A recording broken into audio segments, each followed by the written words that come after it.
started painting graffiti when I was about 14 or so, and people always ask, you know, what makes you do it? But the question to me was always really, why would you not do it?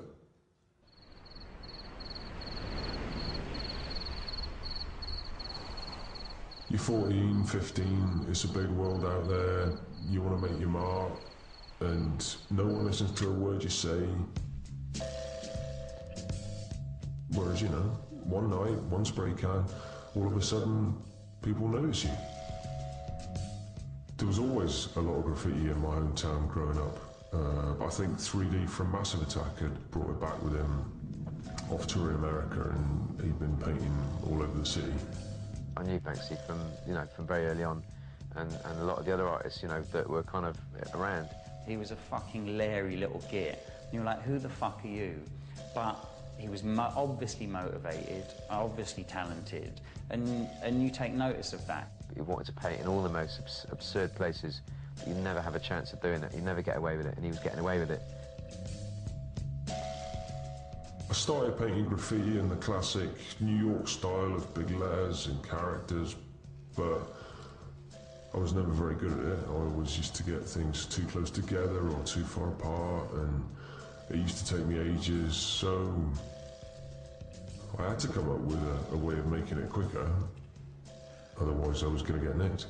What he was doing that was significant of the change of him from being a writer to an artist was him stenciling, really. That is probably as simple as that. I mean, they're efficient stencils. You get to put something up in very little time, and it's very hard to mess it up. Everyone was like, what the fuck is he doing? Like, what's this gay toy stencil bullshit? You know, I know people that would have beaten him up if they'd seen him. It was that extreme.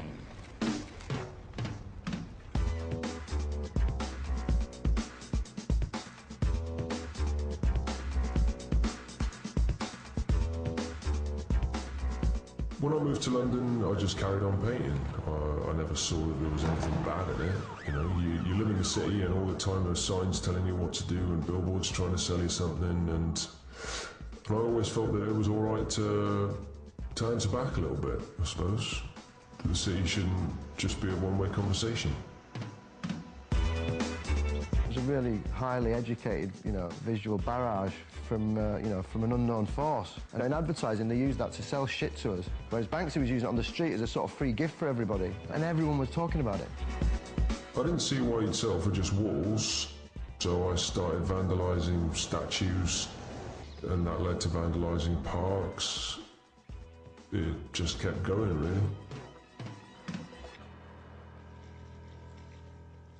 Most street artists, they don't have much talent, and they certainly don't have much humour. Well, that's how it seemed to me. Banksy had both, you know, he was a funny guy, and above all, he was a rebel. You know, art has always been interested in rebels, the people who do things behind the scenes, the naughty boys. When I first saw Banksy, I thought, he's running out of steam in about 10 minutes. You know, it's like a comedian just telling bad jokes, and you're bored of it after about 4 or 5 jokes, because you know the kind of jokes he's telling. But Banksy just keeps coming up with another one, another one, another one, another one, and they're always totally inventive and new and fresh, and I think for any artist that's really rare. So I come up with this idea of painting graffiti over oil paintings instead of on walls, and I was completely convinced it was a genius idea that nobody had had before, and I thought, how do I stop people from stealing this idea? And I reckon the best thing to do was to get it hanging up in the Tate with my name next to it. But obviously, if you were waiting for them to come to you, you'd be waiting quite a long time, so I thought I'd just go in the Tate and stick it up.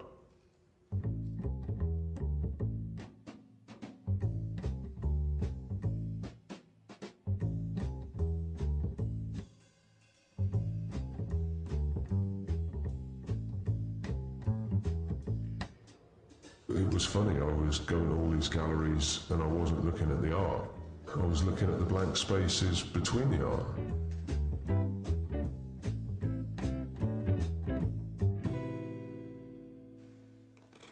In my community, Banksy was certainly frowned upon as he started to change from traditional graffiti to art. Art was not cool.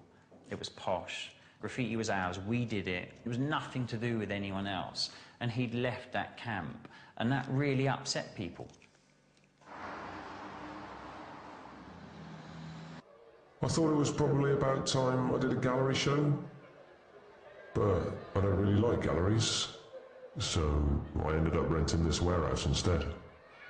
Turf War was this tipping point show. Took over a huge warehouse space. You had live cattle painted in there, burnt out cars, you know, a little bit teetering on the bridge of anarchy the whole time it was there. And I think that's what kind of started to cement its status. And then, of course, there was that fantastic event in Westbourne Grove with the rats. That was typical subversive art behaviour. It's what art does. It gets up the noses of the establishment. To me, there's nothing at all interesting about Banksy, no. I would never have said this 5 years ago when there wasn't a big thing about him. You know, when I saw his stuff around, I thought, well, that's an entertaining bit of rubbish on the wall. But now I'm supposed to take all this stuff seriously. And I don't really know what I'm supposed to say, you know. It's quite obvious that he isn't really anything. I think Banksy's work is really, really powerful. It's more than just leaving a mark on the street. It's really making a statement. It's talking about politics. It's talking about life. It's talking about the things art should be talking about. On the back of LA, these pieces just shot through the roof. You know, it was literally front page news. What a Monet would normally bring was given over to Banksy. When the paintings suddenly started going for like really big money, it definitely weirded me out, and I kind of went away to the middle of nowhere and I stopped making any more paintings. But the whole time the auction houses were just selling paintings that I'd done years before and sold for not much money. Or paintings that I traded for a haircut or, you know, an ounce of weed. They were going for like 50 grand. When people queue up to see a Banksy show or they're paying hundreds of thousands of pounds at Sotheby's, I don't feel despairing or bewildered or baffled. I mean, it's a sort of social phenomenon. People suddenly get a craze. You know, there's a craze on for art at the moment. It's a combination of accessible and weird and exotic. Art or vandalism? Vandalism or art? It's a philosophical conundrum to which the only proper answer can be, who cares? It's worth a fortune. Get a jackhammer, rip it out and sell it to the highest bidder. Street art is street art when it's on the street. You know, auctioning off a piece of sort of, you know, brickwork and doors is slightly obscene, you know what I mean? But there's always going to be someone who's going to go, I want that, it's mine, you know. What can you do about it? Like I said, it's part of the world we live in. Well, there's an interesting argument about when is graffiti and when is it art. And typically in Islington, with the case of Banksy, we've come to recognise that as art. So we do make an exception for Banksy in Islington, and that's one piece of what might be styled graffiti by some that we tend not to remove. I've got absolutely no idea where he's going to go next, but for years now he's constantly surprised me with where he's gone, and I have no doubts that, you know, he'll just carry on making amazing art wherever it turns up. I remember all too well how, you know, what a lock the art world had on artists and how you only went through the gallery system. That's the only way you did it. He's gone round that, you know, he's done it through the internet, he's done it through the streets, he's done it a different way. So just on purely social, artistic, behavioural terms, he's mounted a revolution.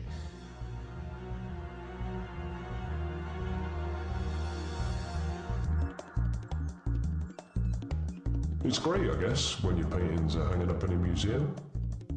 But I can't help feeling it was a bit easier when all I had to compete against was a dustbin down an alley, rather than, you know, a Gainsborough or something. In the traditional illegal graffiti world, we hadn't realised that we were all fucking artists. And slowly, you know, we all grew up and thought, fuck me, I wouldn't mind painting a canvas too. Or I wouldn't mind cutting a stencil. He just got a fucking head start on us. For any great art, you know, like Van Gogh or anything, it's like watching someone struggle. So for Banksy, there's a real struggle between a lot of complicated things, you know, like money and power and fame and success or non-success, and the fucking law, and how's he going to keep it going? Whether he will last or not, you know, I can't say that, you know, no one can.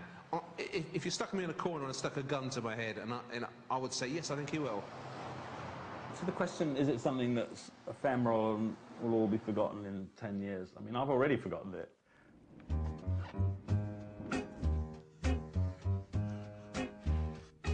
Graffiti's always been a temporary art form.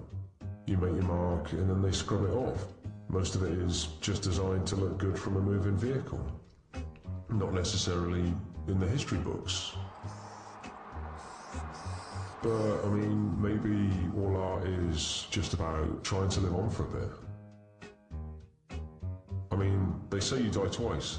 One time when you stop breathing, and a second time a bit later on when somebody says your name for the last time.